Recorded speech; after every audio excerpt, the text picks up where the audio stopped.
ফজরের 2 রাকাত সুন্নতের পরে একটি দোয়া 100 বার পড়লে পুরা দুনিয়া তার কাছে নত হবে ইনশাআল্লাহ। ফজরের নামাজের সময় 2 রাকাত সুন্নতের পরে এবং ফরজের আগে মধ্যবর্তী সময় 100 বার এই দোয়াটা পড়বেন ইনশাআল্লাহ। আল্লাহ পাক রব্বুল আলামিন দুনিয়াটা আপনার কাছে নত করে দিবেন। আপনি এই দোয়াটা 100 বার করার পরে আপনি আল্লাহর কাছে দোয়া করবেন, আল্লাহ পাক রব্বুল আলামিন আপনার দোয়াগুলো কবুল করবেন।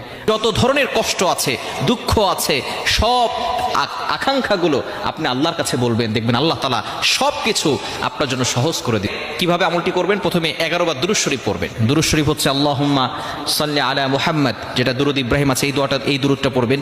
এটা সবচেয়ে ফজিলতপূর্ণ দুরূদ। যদি এটা না পারেন তাহলে সাল্লাল্লাহু আলাইহি ওয়াসাল্লাম, এটাও একটা দুরূদ। আপনি এটা 11 বার পড়বেন। পড়ার পরে এরপরে আপনি 100 বার এই দোয়াটা পড়বেন, সুবহানাল্লাহি ওয়ালহামদুলিল্লাহি ওয়ালা ইলাহা ইল্লাল্লাহু আল্লাহু আকবার ওয়ালা হাওলা ওয়ালা কুওয়াতা ইল্লা বিল্লাহিল আলিয়্যিল আযীম।